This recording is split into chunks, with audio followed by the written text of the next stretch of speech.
ផ្ដើមនៃសាច់រឿងចង់និយាយអំពីក្មេងស្រីកំសត់បានទិញមាន់យកទៅផ្ទះអាមាន់នឹងពងខ្លាចទៅជាពងមាសពួកគេទាំងពីរនាក់សប្បាយចិត្តខ្លាំងមែនទែនដែលទទួលបានប្រាក់ជាច្រើនណាហើយពួកគេទាំងពីរនាក់គឺជាបងប្អូនដែលកំសត់ជាងគេនៅខាងក្នុងភូមិហើយដែលម្ដាយឪពុករបស់គេត្រូវបានស្លាប់បាត់បង់ជីវិតនៅសល់តែបងប្អូនរបស់ពួកគេទាំងពីរនាក់ទេព្រោះនៅខាងក្នុងផ្ទះជាមួយនឹងគ្នាចឹងណាបងប្អូនរបស់ពួកគេស្រឡាញ់គ្នាខ្លាំងមែនទែនតែតែមើលថែគ្នាចឹងណាហើយអាប្អូនស្រីរបស់គេបានឃើញអាមាន់អ្នកក្បែរភូមិមើលទៅគេស្រឡាញ់មាន់ខ្លាំងមែនតើនៅខាងក្នុងផ្ទះក៏បានលួចមើលមាន់ស៊ីចំណីមើលអីហ្នឹងណាចំណែកអ្នកភូមិមកគ្រាន់តែចូលមកដល់បានស្ដីបន្ទោសឲ្យតែក្មេងស្រីម្នាក់ហ្នឹងនិយាយទៅអ្នកក្បែរផ្ទះរបស់ពួកគេគឺជាមនុស្សម្នាក់ដែលស្អប់ពើក្មេងៗតែពីរអ្នកហ្នឹងខ្លាំងមែនតើហើយក្មេងៗតែពីរអត់មានខ្វាយខ្វល់អីទេគាត់តែកាត់អស់នៅខាងក្នុងព្រៃដើម្បីយកទៅលក់ឲ្យអ្នកភូមិអញ្ចឹងណាដើម្បីបានប្រាក់បន្តិចបន្តួចយកមកទិញអាហារគ្រាន់តែពួកគេបានយកអស់យកមកលក់ឲ្យអ្នកភូមិហ្នឹងហើយភ្លាមមកពួកគេតែពីរអ្នកសប្បាយចិត្តមែនតើ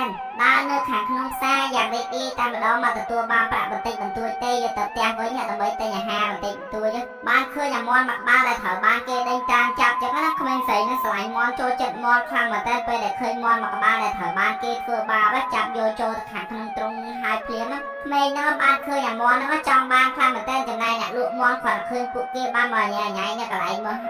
គេហើយភ្លាមគឺបានស្ដីបន្ទោសឲ្យតែក្មេងៗទាំងពីរហ្នឹងមកដោយសារតែពួកគេមើលទៅរញ៉ៃខ្លាំងមែនតើហើយក្មេងស្រីនឹងចង់ទិញមាន់ដើម្បីឲ្យប្អូនរបស់គេចឹងណាដោយសារតែគេគិតថាប្អូនស្រីរបស់គេស្រឡាញ់មាន់ខ្លាំងមែនតើគេបានយកប្រាក់ដែលគេបានលក់នៅថ្ងៃហ្នឹងសុខចិត្តចំណាយលុយដើម្បីទិញមាន់នឹងយកទៅឲ្យទៅប្អូនស្រីរបស់គេប្អូនស្រីនឹងសប្បាយចិត្តខ្លាំងមែនតើពេលដែលគេទទួលបានមាន់នឹងហើយភ្លាមក្មេងស្រីនឹងរីករាយខ្លាំងគេបានយកមាន់នឹងដើម្បីយកត្រឡប់ទៅផ្ទះវិញចឹងណាបងស្រីរបស់គេឃើញប្អូនស្រឡាញ់មាន់ចូលចិត្តមាន់ក៏ได้ចិត្តយកលុយដែលគេខំលក់ថ្ងៃហ្នឹងដើម្បីយកឲ្យប្អូនស្រីទិញមាន់ត្រឡប់ទៅផ្ទះវិញតែម្ដងត្រឡប់ចូលមកដល់ខាងក្នុងផ្ទះគេបានវាយត្រង់វាយអីដើម្បីធ្វើត្រង់ឲ្យមាន់ចឹងណាគេធ្វើត្រង់ធ្វើអីគេបានបញ្ចុកជាមួយនឹងចំណីអាហារឲ្យទៅមាន់ហ្នឹងគឺសប្បាយចិត្តខ្លាំងមែនតើគេអត់មានខ្វាយខ្វល់ទេទោះអត់មានលុយនៅខាងក្នុងផ្ទះក៏ពួកគេតែពីរនាក់សប្បាយចិត្តដែរពីថ្ងៃក្រោយមកមាន់ហ្នឹងគាត់ចាប់ដើមពងចេញមកអាពងគេមិនមែនជាពងធម្មតាណាគឺជាពងមាសចឹងណាពួកគេតែពីរនាក់មានអារម្មណ៍ថាចម្លែកចិត្តខ្លាំងមែនតើហេតុអីមាន់ហ្នឹងពងចេញមកគឺជាពងមាស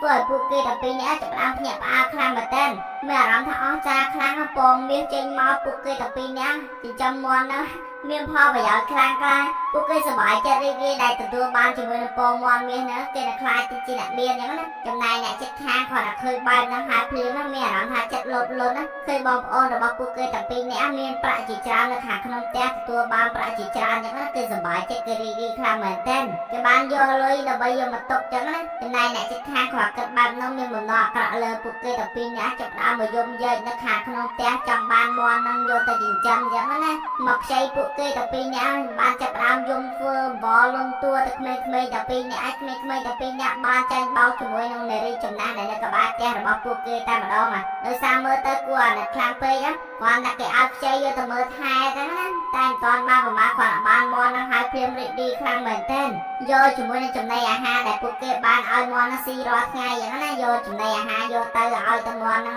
គាត់បានជាមួយនឹងចំណីអាហារមានខ្វាយខ្វល់ក៏ឆក់យកទៅតែម្ដងមកដើម្បីយកអាមាន់នឹងយកទៅនិយាយទៅមនុស្សចិត្តអាក្រក់ធ្វើអីក៏បានសក្តីអាក្រក់មកវិញដែរគេគិតថាគេពេលបានមកនឹងហើយភ្លាមគេនឹងខ្លាចទៅជាមន្ត្រីមានអ្នកបម្រើឆ្វេងស្ដាំអញ្ចឹងណាគេសប្បាយរីករាយយកមាន់យកមកគាល់ជាមួយនឹងស្ដេចអាមាន់នឹងចុកមុខចុកអីរត់ឆ្លេឆ្លាពេញ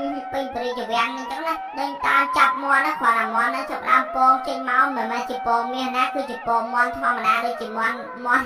ផ្សេងទៀតអញ្ចឹងណាគេថាចំ